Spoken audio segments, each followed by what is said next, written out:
The wrench slipped from Danny Reed's hand and clattered against the concrete floor. He had been working on the same cooling unit for 3 hours, and his back complained with every movement. Dustfall Colony was quiet tonight, with both moons casting long shadows across the scrapyard behind his shop. He liked these moments when everyone else had gone home, and only the hum of distant generators kept him company. Then the sky went dark. Danny looked up through the open bay door and saw something massive blocking out the stars. For a heartbeat, he thought it might be a cargo ship having engine trouble. Then he heard the sound, a deep wheezing breath that rattled like metal scraping against stone. Whatever was up there was struggling. The impact shook the ground hard enough to knock tools off his workbench. Danny grabbed a flashlight and ran toward the scrapyard, his heart hammering.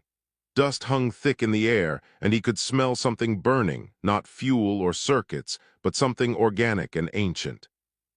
He found the creature sprawled across a pile of old hull plating. The moonlight revealed scales the color of weathered bronze, each one larger than Danny's hand. Massive wings lay crumpled at awkward angles, torn membranes hanging like shredded fabric. The head alone was bigger than his maintenance truck, with curved horns and eyes that glowed faintly in the darkness. A dragon, an actual living dragon, right here in his scrapyard. Danny had seen pictures in the galactic databases, read about how rare they were, how most had disappeared centuries ago. But seeing one in person, especially one in such bad shape, made his chest tighten with something between awe and immediate concern. The dragon's eye swiveled to focus on him, and suddenly Danny felt a presence in his mind, like a gentle knock on a door he didn't know he had. "Forgive the intrusion," a voice said, not with sound but with thought. "I am Shavas, I am dying, and I heard humans know how to fix broken things." Danny stood frozen for a moment. The dragon's breathing was labored, and now that he looked closer, he could see the damage went far beyond the crash. Scales were cracked and peeling. Bioluminescent patches along the neck flickered weakly like failing power cells. One of the rear legs was swollen, the joint barely moving. "I'm just a mechanic," Danny said out loud, feeling foolish talking to empty air. "I fix engines and cooling. Systems, not living creatures." "All things are systems," Shavas replied. "All things break down, all things need care. Please, I did not wish to die alone in the void between stars." Something in those words hit Danny harder than it should have. He thought about his workshop, how he had been spending longer and longer hours there since his wife died 2 years ago. How fixing broken machines was easier than dealing with the empty house waiting for him. "All right," Danny said, moving closer. "Let me see what I can do." He walked around the dragon slowly, shining his light across the damaged scales. The right wing was torn in 3 places, and he could see bone structure underneath. The membrane reminded him of the composite materials used in solar collectors, a flexible weave that had lost its integrity. Danny ran back to his shop and returned with an armload of supplies: industrial adhesive, rolls of carbon fiber mesh, cleaning solution, and every medical supply from his first aid kit. It wasn't much, but it was a start. Working on the wing felt surreal. The dragon's skin was warm under his hands, warmer than he expected, and he could feel a faint vibration like a running engine. He cleaned the tiers carefully, then began applying the adhesive along the edges. The carbon fiber mesh went over top, creating a patch that looked crude but held. "You are very gentle," Shavas observed. "Most beings fear touching a dragon." "Most mechanics learn to be gentle with delicate work," Danny replied, focusing on keeping the mesh smooth. "Fear makes your hands shake, and that's when you make mistakes." "Wise words." Danny moved to the next tier, working steadily. His back stopped hurting, or maybe he just stopped noticing. The dragon remained perfectly still, making his job easier. As he worked, Danny noticed more problems: scales that were loose and needed to be removed, a joint that clearly caused pain when moved, eyes that seemed clouded. After 2 hours, he had patched all 3 wing tiers and cleaned the worst of the wounds. It wasn't a real solution, just a temporary fix, but it was better than nothing. "Can you move?" Danny asked. Shavas shifted slowly, testing his repaired wing. The patches held. Better, the dragon said. Not healed, but better. The shop has a hangar bay, Danny said, making a decision that probably wasn't smart but felt right. It's big enough for you. We can figure out a real treatment plan tomorrow. You would shelter me. You came here for help. I'm not going to leave you lying in a scrapyard. It took time to help Shavas move. The dragon could barely walk, leaning heavily on Danny's truck for support. But eventually they made it inside, and Shavas settled onto the wide floor of the hangar with a sound like a mountain sighing. Thank you, the dragon said. Few would show such kindness to a stranger. Get some rest, Danny replied. Tomorrow we'll see what else needs fixing. Shavas's eyes dimmed as sleep took him, the flickering bioluminescence finally going still. Danny sat down on an old crate, suddenly exhausted. He pulled out his data pad and started searching the galactic medical databases for anything about dragon physiology. He had no idea what he was doing, but he also knew he couldn't walk away. Something about the old dragon's quiet dignity, his simple request for help, made Danny want to try, even if trying meant learning an entirely new kind of repair work. Outside, the twin moons continued their slow arc across the sky, and in the hangar, a mechanic and a dragon rested together, both damaged in their own ways, both hoping for another dawn. 3 days passed like a fever dream. Danny barely left the hangar, sleeping in short bursts on the old couch in his office between working on Shavas. The dragon's condition remained stable but showed no real improvement, and Danny found himself learning more about alien biology than he ever expected. Word spread fast in a small colony. By the second morning, people began gathering outside the shop, some curious, others worried. Mrs. Patterson from the general store brought sandwiches. Young Riley Chen from next door pressed her face against the window trying to see inside. The local security chief, a gruff woman named Anders, knocked on the door asking questions Danny didn't have good answers for. It's a dragon, Danny, Anders said, arms crossed. A massive predator in the middle of our settlement.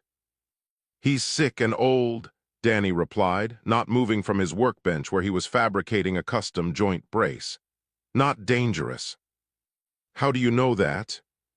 Because he could have killed me a dozen times by now and hasn't. Anders didn't look convinced, but she left him alone for the moment. Danny knew she was just doing her job, protecting the colony, but he also knew Shavas posed no threat to anyone. The real problem came on the third day when a government inspector arrived from the regional authority. The man wore an expensive suit that looked ridiculous on a frontier world and carried a tablet full of regulations. His name was Wilson, and he had opinions about everything. Harboring unregistered alien fauna, Wilson said, reading from his list. Operating an unlicensed medical facility, potential public safety hazard. Do you understand the violations here? I understand an old creature needed help and nobody else was offering, Danny said flatly. Wilson opened his mouth to respond when a large bronze head emerged from the hangar, moving carefully to avoid knocking over the door frame. Shavas looked down at the inspector with ancient eyes, and Wilson took 3 quick steps backward. I am wanted for no crimes, Shavas said, his mental voice including Wilson in the conversation. I have harmed no one. I simply sought aid in my final days. Is compassion illegal in this sector? Wilson stammered, looking between Danny and the dragon. I need to verify your identity against criminal databases. Please do, Shavas replied calmly. It took Wilson an hour of checking records before he admitted that Shavas was exactly what he claimed. An old wanderer with no outstanding warrants or accusations. The inspector left with a warning about proper permits, but Danny could tell his heart wasn't in it. Even Wilson seemed affected by the dragon's quiet dignity. Riley showed up that evening carrying a covered dish. She was 14, all sharp angles and nervous energy, but she walked right up to the hangar door without hesitation.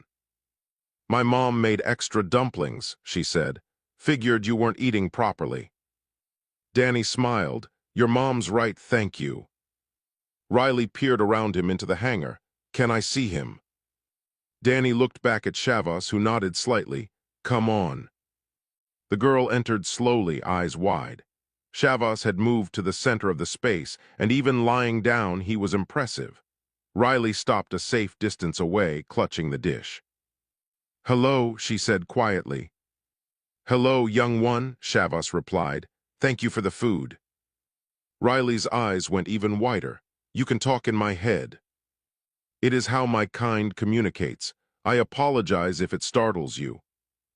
"It's amazing," Riley breathed. She looked at Danny. "Why are you helping him?" Danny thought about that question. He had been asking himself the same thing for 3 days. Because he needed help and I could provide it. That's reason enough. "But he's going to die anyway, right? That's what people are saying." The blunt words hung in the air. Shavas made a sound like rocks sliding down a hill, which Danny had learned was dragon laughter. "The child speaks truth," Shavas said. "I am very old and my body fails. Danny cannot fix death." "No," Danny agreed. "But I can make the time you have left more comfortable. Just because something can't be completely fixed doesn't mean you abandon it." Riley seemed to consider this seriously. Then she set down the dish and moved closer to Shavas. "Does it hurt?" "Less than it did," the dragon replied. "Your neighbor has skilled hands." Over the next hour, Riley asked 100 questions about dragons, about space, about the galaxy beyond their small world. Shavas answered each one patiently, his voice warm in their minds. Danny ate the dumplings and worked on the joint brace, listening to their conversation. When Riley finally left, she turned at the door. "I'll come back tomorrow if that's okay." "We would enjoy that," Shavas said. After she was gone, Danny finished the joint brace and carefully fitted it to Shavas's swollen rear leg. The dragon sighed with relief as pressure came off the damaged joint. "You heard her question," Shavas said. "Why do you truly help me?" Danny put down his tools and sat on the floor, leaning against a storage crate. He was quiet for a long moment. "My wife died 2 years ago," he said finally. "Cancer. The doctors did everything they could, but some things can't be fixed. Near the end, she was in a lot of pain. I felt helpless, like I should be able to do something but couldn't." "I am sorry for your loss." "The last month, all we could do was make her comfortable, keep her pain managed, make sure she wasn't alone. It didn't save her, but it mattered. It mattered so much." Danny's voice was rough. "You came here alone and hurting. Maybe I can't save you either, but I can make sure you're comfortable, make sure you're not alone. That has to count for something." "It counts for everything," Shavas said softly. "In all my centuries, I have learned that how we treat those who are suffering defines us more than any achievement or conquest. You understand this deeply." "I just know what my wife needed, what any living thing needs." "Then, you are wiser than most who live twice your years." Danny stood and stretched, his back popping. "Get some rest. Tomorrow I want to try improving your temperature regulation. I think that's causing some of your pain." "Danny, yeah. Thank you for not turning me away. Thank you for trusting me enough to ask for help." The hangar lights dimmed to night mode, and Danny finally headed to his office for a few hours of real sleep. Outside, the colony settled into quiet darkness, already beginning to accept that a legend had come to rest among them. 2 weeks transformed everything. What started as one man helping one dragon became something larger, something that surprised even Danny. The hangar no longer felt like just a repair shop. It felt like a place where broken things came to be treated with kindness. Danny developed a routine. Each morning he checked Shavas's wounds, replaced bandages made from sterilized fabric, and adjusted the support braces that helped the dragon move without pain. The temperature regulation system took days to build, but it worked. A network of cooling tubes ran along Shavas's spine, managing the heat that his failing body could no longer regulate properly. Other people started showing up to help. First, it was Riley, arriving every day after school with questions and a willingness to fetch tools. Then came Dr. Hayes from the Colony Medical Center, curious about dragon biology and offering advice on pain management. Two welders from the mining operation spent their weekend building a better support frame. Mrs. Patterson organized a food schedule so Danny actually ate regular meals. The colony was coming together around Shavas, and the dragon gave back in his own way. He told stories. On quiet evenings, people gathered in the hangar to listen. Shavas spoke of the galaxy before humans arrived, when dragons flew between stars using methods that physics couldn't quite explain. He described civilizations that had risen and fallen, worlds of impossible beauty, and the slow fading of his own kind. "We were never numerous," Shavas explained one night, his mental voice reaching a dozen listeners. "Perhaps a few thousand at our peak, scattered across the spiral arm. Age claimed us slowly. Some chose to end their journeys in flight, becoming one with the void. Others simply settled on quiet worlds and let time complete its work. I am one of perhaps 12 who still draw." "Breath, why did you come here?" Riley asked from her spot near his head. "I felt something when I passed through this system. Not danger or fear, but builders, makers, people who understand that creation matters more than destruction. I was tired and hurting, and I thought perhaps such people would not turn away an old wanderer." "We wouldn't," Riley said firmly. "Right, everyone." The assembled colonists nodded or murmured agreement. Danny felt something warm in his chest, a feeling he hadn't experienced in years. Community, purpose beyond just surviving another day.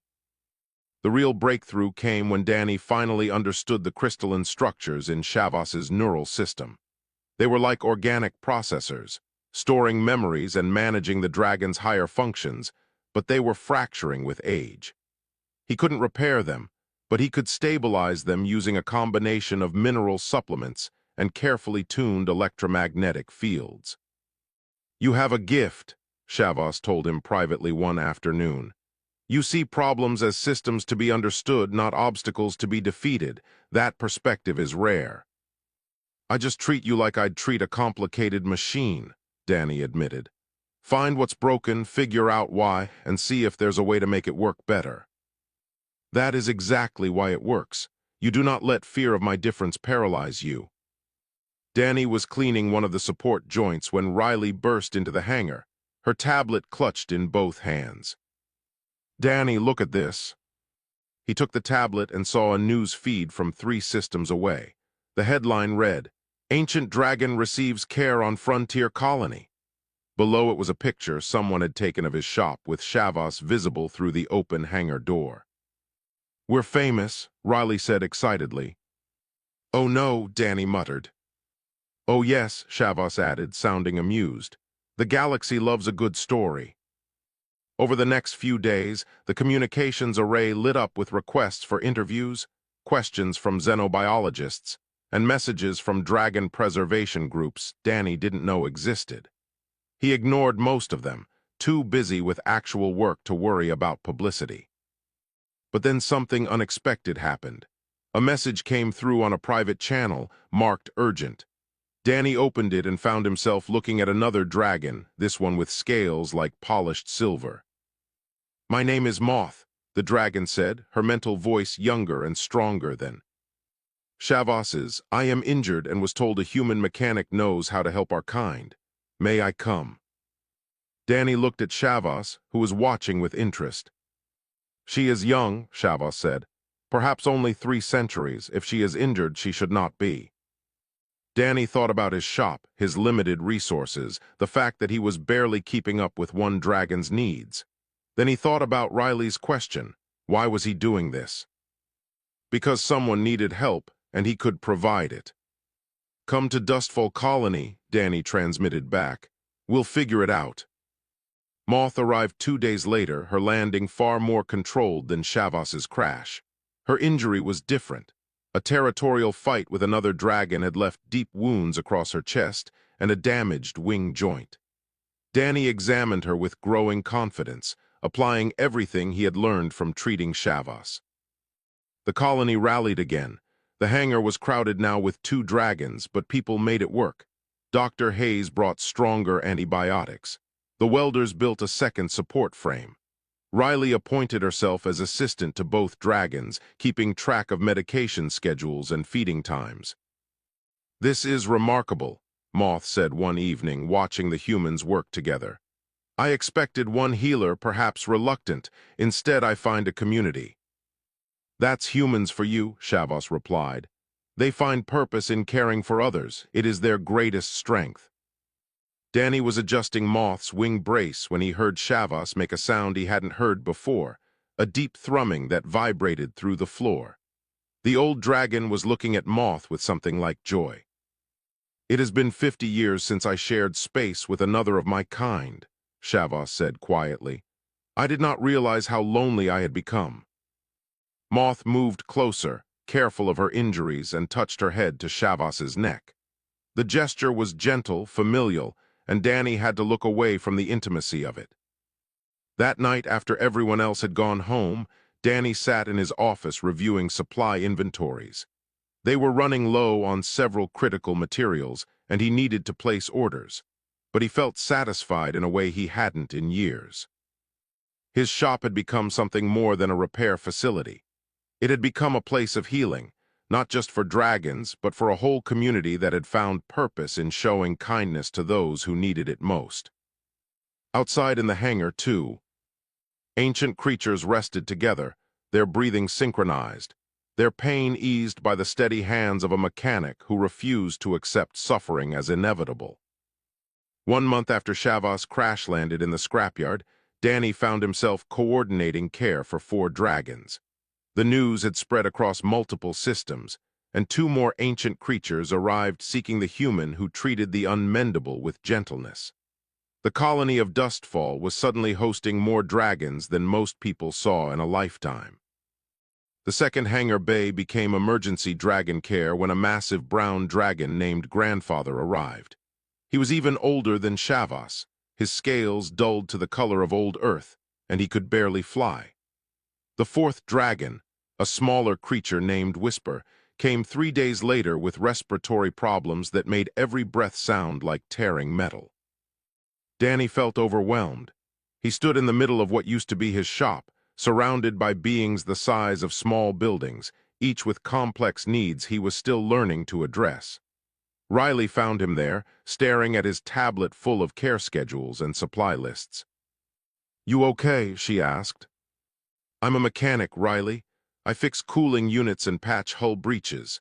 Now I'm responsible for 4 dying dragons, and I have no idea what I'm doing." "But you're doing it anyway," Riley pointed out. "And it's working. Moth's wing is healing. Whisper is breathing easier. Grandfather actually smiled yesterday." "Dragons don't smile." "You know what I mean." She was right, and Danny knew it. Despite his doubts, the dragons were better off than when they arrived. The community had expanded their care network, with volunteers taking shifts to ensure someone was always available. Dr. Hayes had become the unofficial medical director. 3 engineers from the orbital station came down on their leave time to help design better support equipment. The dragons gave back what they could. Grandfather knew stellar navigation routes that were no longer in any database, trade paths through regions of space most ships avoided. Whisper shared stories about the biological diversity of long-dead worlds. Moth, who was healing faster than the others, began teaching Riley about dragon culture and history. But it was Shavas who changed everything one quiet evening. Danny was running maintenance checks on the cooling systems when Shavas called to him mentally. "Danny could. You sit with me for a moment." He found the old dragon resting in his usual spot, bioluminescent patches glowing softly in the dimmed hangar lights. Danny sat down on the floor beside Shavas's massive head, something he had done dozens of times now. "Your efforts have not gone unnoticed by the wider galaxy," Shavas said. "The Galactic Preservation Council contacted me today. They wish to send researchers to study your methods." "I don't have methods," Danny protested. "I'm making this up as I go." "That is precisely what makes it valuable. You approach our care without preconceptions, treating each problem as it presents itself. Others become paralyzed by our differences. You simply see beings who need help." Danny was quiet for a moment. Shavas, I need to tell you something. Your crystalline neural structures are deteriorating faster. The stabilization is helping, but it's not enough. I don't think I can stop what's happening to you. I know, Shavas replied gently. I have always known. This was not about extending my life, Danny. It was about not dying alone in the cold void, about experiencing kindness in my final days. You have given me more than I hoped for. I still wish I could fix it. Some things are not meant to be fixed, only accepted with grace. But there is something I can give you if you are willing, a gift that might help your kind better understand mine. Danny looked up. What kind of gift? Dragons possess genetic memory. Our neural crystals store not just our own experiences, but echoes of those who came before us. When we die, this knowledge typically fades, but we can share it with another, transfer the memories so they persist. Usually we only do this with other dragons. You want to share your memories with me. I want humanity to truly understand dragons, not as mysteries, but as people with their own history and culture. You have earned this knowledge through your compassion, and more practically, it will help you care for the others more effectively. Danny hesitated. Will it hurt? No, but it will change you. You will carry centuries of experiences that are not your own. Some find it overwhelming. I trust you, Danny said simply. The process was nothing like Danny expected. Shavas pressed his head gently against Danny's chest, and suddenly Danny was flying through a nebula, feeling solar winds beneath wings he didn't have. He saw a dragon city. Built into an asteroid field, felt the joy of a first flight, experienced the grief of watching stars die. Centuries compressed into minutes, knowledge flowing like water into empty spaces in his mind. When it ended, Danny sat gasping, tears streaming down his face from the beauty and sorrow of it all. He understood now, really understood, what dragons were. Not just large reptiles or ancient creatures, but people with hopes and fears and dreams, people whose time was ending. Thank you, he whispered. Use it well, Shavas replied. The other dragons had been watching. Moth approached carefully. He shared the full inheritance. That is a great honor, Danny Reed. You are now a keeper, one who carries dragon memory. There have been perhaps a dozen keepers in all of history, and none were human. Danny stood shakily, his head still spinning with new knowledge. But he also felt clarity. He understood dragon biology now in ways that went beyond any database. He could see what each of the 4 dragons needed, where his treatments could improve, how to ease their remaining time. Over the next week, Danny implemented changes based on his new knowledge. Moth's healing accelerated dramatically. Whisper's breathing problems responded to adjustments in air temperature and humidity that Danny never would have thought to try before. Even Grandfather seemed more comfortable. The colony watched in amazement as Danny moved between dragons with newfound confidence, his hands sure and his decisions quick. Riley noticed the change immediately. Something's different about you, she said. Shavas gave me a gift, Danny explained. Understanding, real understanding. Will that help them live longer? Danny thought about the memories now living in his mind, the long, slow fading of dragon kind across millennia. No, but it helps me give them better days with the time they have left. Sometimes that's all we can do, Riley, make the days count. She nodded seriously, then went back to helping Moth with her exercises. Danny watched them together, dragon and human, and felt something settle in his chest. Shavas had given him more than knowledge. He had given him purpose that would last long after the old dragon was gone. The change happened 3 nights after the memory sharing. Danny was doing evening checks when Shavas's breathing shifted from its usual rhythm to something shallower, more labored. Dr. Hayes confirmed what Danny already knew from the inherited memories. Shavas was entering his final decline. The colony responded with quiet efficiency. Someone set up comfortable seating in the hangar so people could sit vigil. Mrs. Patterson organized a meal rotation. Riley stayed close, reading to Shavas from her history texts when the old dragon was awake enough to listen. Moth never left his side.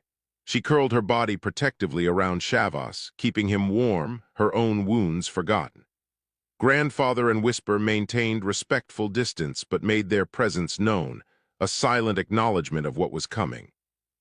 "I am not afraid," Shavas told Danny on the fourth night, his mental voice weaker than before. "I have lived long enough to see wonders and make peace with endings, but I am grateful I did not face this alone." "You're not alone," Danny said, his hand resting on the dragon's neck.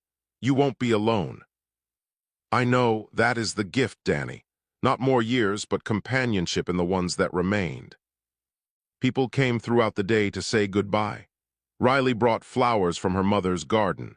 Anders, the security chief, stood awkwardly at a distance before finally approaching and thanking Shavas for his stories. Even Wilson, the inspector who had threatened citations, returned and sat quietly for an hour. On the sixth night, Shavas rallied briefly. His eyes brightened and his mental voice strengthened. "Moth, come closer," he said. The silver dragon pressed her head to his, and they communicated in ways Danny couldn't quite hear but could feel, a deep thrumming that resonated in his bones. When they separated, Moth's eyes were wet. "He has shared his memories with me as well," she said, "so the knowledge continues." Shavas turned his gaze to Danny. "You asked me once why I came to Dustfall. I told you I sensed builders and that was true, but there was more. In my long life, I have watched species rise and fall, most focus on conquest or survival, on taking what they need from the universe." "And humans?" Danny asked quietly. "Humans build, not just structures or ships, but communities, connections. You find those who are broken and you refuse to walk away, even when walking away would be easier, even when you cannot truly fix what is broken." Shavas's breathing was shallow now. "The galaxy needs builders, Danny. It needs people who care more about easing suffering than about glory. Promise me you will continue this work." "I promise," Danny said, his voice rough with emotion. "Good, then I can rest knowing something good came from my ending." The other three dragons began to sing, if singing was the right word. It was a deep harmonic sound that made the air vibrate, a funeral rite that dragons had performed for their dead since before human ancestors walked upright. The colonists stood silent, witnessing something ancient and sacred. Shavas's eyes began to dim, the bioluminescent patches flickering like dying stars. His breathing slowed. Moth pressed close, offering comfort. Danny held steady, his hand never leaving the old dragon's scales. "Thank you," Shavas whispered into Danny's mind, so soft it was almost not there. "For everything, for kindness, for proving that compassion still exists in this vast galaxy." "Thank you for trusting us," Danny replied, though he wasn't sure if Shavas could still hear. The last breath came softly, without struggle. One moment Shavas was there, and the next he was simply gone, his body becoming still in a way that was unmistakably final. The singing reached a crescendo and then faded to silence. Danny sat with his hand on the dragon's neck for a long time, feeling the warmth slowly leave those ancient scales. Riley was crying quietly. Dr. Hayes wiped at her eyes. Even the gruff welders looked shaken. Moth lifted her head and spoke to the assembled humans. "In dragon tradition, those who witness a passing carry the memory forward. You have all become part of Shavas's story, and he is now part of yours. That connection can never be broken." "What happens now?" Riley asked softly. "Dragon bodies return to the stars," Moth explained. "We will carry him to space, to the solar wind and distant light. It is how we honor our dead." The next day, with the colony's help, they prepared Shavas's body. Moth and Grandfather, despite their own weaknesses, lifted their fallen kin. They carried him up through atmosphere while the entire colony watched from the ground. Danny tracked them on scanners until they were beyond the system's edge, where they released Shavas to drift among the stars he had flown for centuries. When Moth returned, exhausted from the journey, she found Danny in his office. He was surrounded by notes and designs, working on improvements to the care systems. "You continue," she observed. "I promised him I would. Then let me help. My wounds are nearly healed. I am strong enough to assist with grandfather and Whisper's care, and perhaps to welcome others who might come.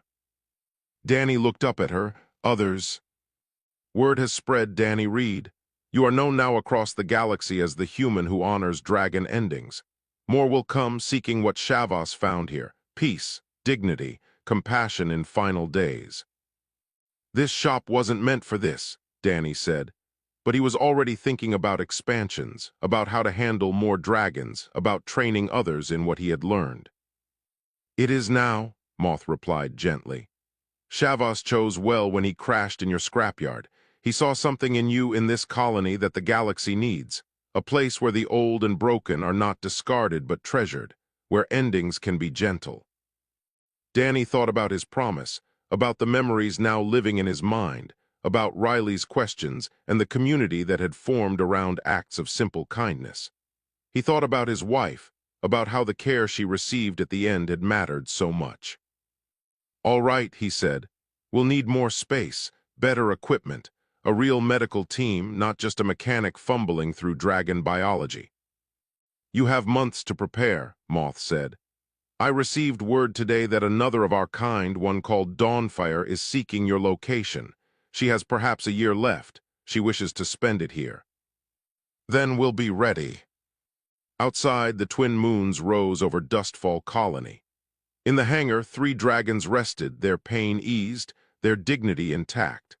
And in a small office, a mechanic worked late into the night, planning how to turn a promise into something lasting.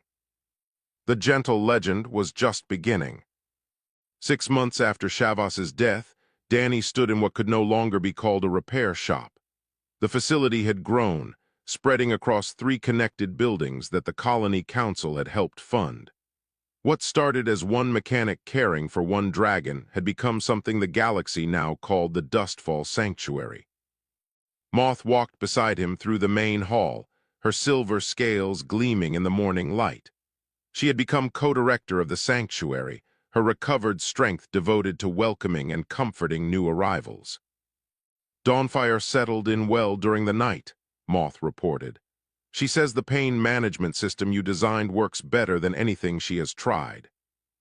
Danny nodded, making notes on his tablet.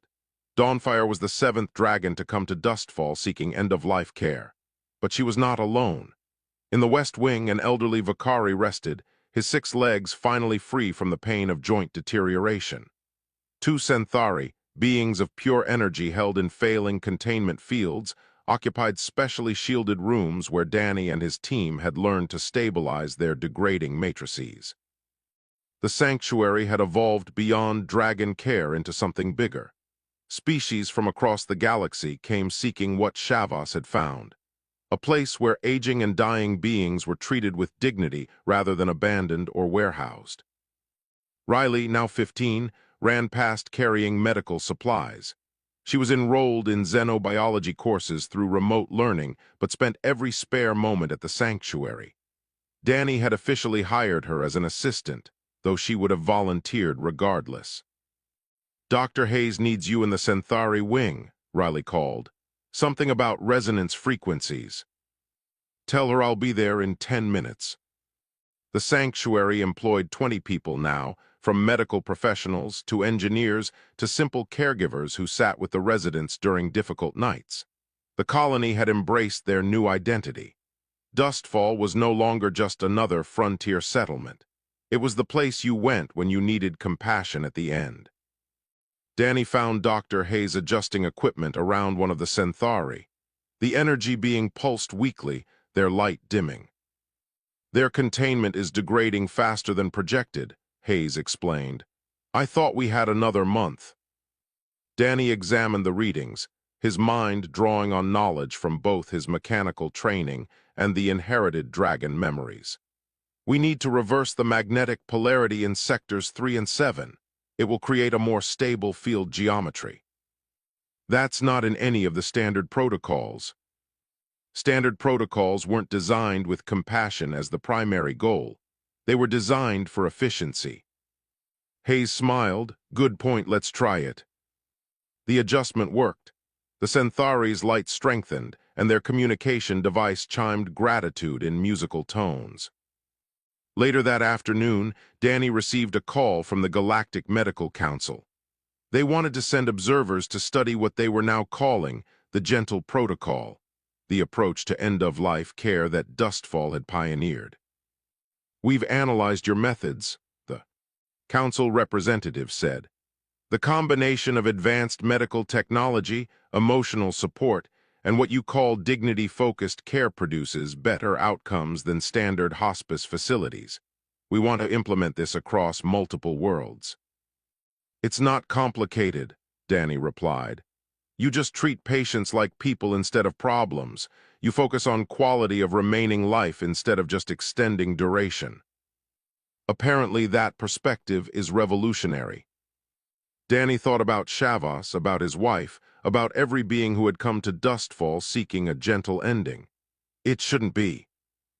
That evening, Danny walked through the memorial garden they had built behind the main facility. Crystal structures rose from the ground, each one containing preserved memories from a dragon who had passed. Shavas's crystal was largest, placed at the garden's center, still glowing faintly with his recorded consciousness. Younger dragons came sometimes to commune with the crystals, learning from their elders' experiences. It was a gift Shavas had given, ensuring dragon knowledge would not die with the last of their kind. Moth joined him in the garden, moving carefully between the memorial structures. "Grandfather is declining," she said quietly. "Perhaps a week, maybe 2. Danny nodded. Grandfather had lived 6 good months at the sanctuary, longer than anyone expected. He had spent his time teaching navigation to any pilot who would listen, ensuring his knowledge passed to the living. "We'll make sure he's comfortable. That's all we can do." "It is enough," Moth replied. "It is always enough." They stood together in comfortable silence, watching the sun set over the facility. Danny thought about how far they had come from that first night when a desperate dragon crashed in his scrapyard. "Do you ever regret it?" Moth asked. "Your life changed completely because you chose to help Shavas. You could have turned him away." "Every day I'm glad I didn't," Danny said. "This work, this place, it matters. Not because we save lives, we don't always do that, but because we make the ends better. We prove that beings don't have to face death alone or in pain. That compassion exists even at the edge of everything." Riley appeared at the garden entrance. "Danny, you have another call. Someone named Admiral Foster from the Human Defense Fleet." Danny raised an eyebrow. "The military, what do they want?" The Admiral's message was unexpected. "Mr. Reed, we've been watching your work. The fleet has elderly veterans, people who served for decades and now find themselves facing ends in sterile medical facilities. We'd like to send them to you if you'll have them." "Humans?" Danny asked. "I mostly work with alien species." "The principle is the same, isn't it? Dignity, comfort, community. Our veterans deserve that." Danny thought about his wife's last days, about what she had needed. "Send them. We'll make room." Over the following months, the sanctuary expanded again. Human veterans arrived alongside alien elders. Barriers between species dissolved in the shared experience of facing mortality with grace. The garden grew larger, filled not just with dragon crystals, but memorial plaques and planted trees and art created by residents during their final days. Other colonies began establishing their own sanctuaries, using Dustfall's model. The Gentle Protocol spread across dozens of worlds. Young people like Riley chose careers in compassionate end-of-life care, inspired by what they had witnessed. 1 year after Shavas's death, Danny stood on a hill overlooking the sanctuary at sunset. The facility glowed with warm light. Inside, 36 beings from 12 different species rested comfortably, their pain managed, their dignity intact, their stories honored. Moth landed beside him, her wings fully healed now. "You kept your promise to him." "We all did," Danny replied. "This place isn't mine. It belongs to everyone who chose kindness over convenience." "Shavas would be proud." "I hope so." As darkness fell, lights came on across the sanctuary. In the memorial garden, crystals glowed softly. In the residential wings, caregivers sat with patients, sharing stories or simply offering presents. In the main hall, residents from different species gathered for the evening meal, forming unlikely friendships at the end of their journeys. The legend that began with an old dragon and a mechanic had grown into something beautiful. Not a story of conquest or glory, but of gentleness, of refusing to accept suffering as inevitable, of choosing to build spaces where endings could be peaceful and surrounded by care. The galaxy was vast and often harsh, but in one small colony on a frontier world, compassion had taken root and flourished. And in doing so, it changed countless lives and reshaped how beings across the stars thought about the most fundamental part of existence. Danny Reed had been right when he told Riley that just because something couldn't be fixed didn't mean you abandoned it. Sometimes the greatest achievement wasn't preventing death, but making the journey toward it gentle, honoring each being's inherent worth until the very end. That was the legacy Shavas left behind. That was the legend that would endure long after every dragon and every human had returned to Stardust. A legend not of might, but of mercy,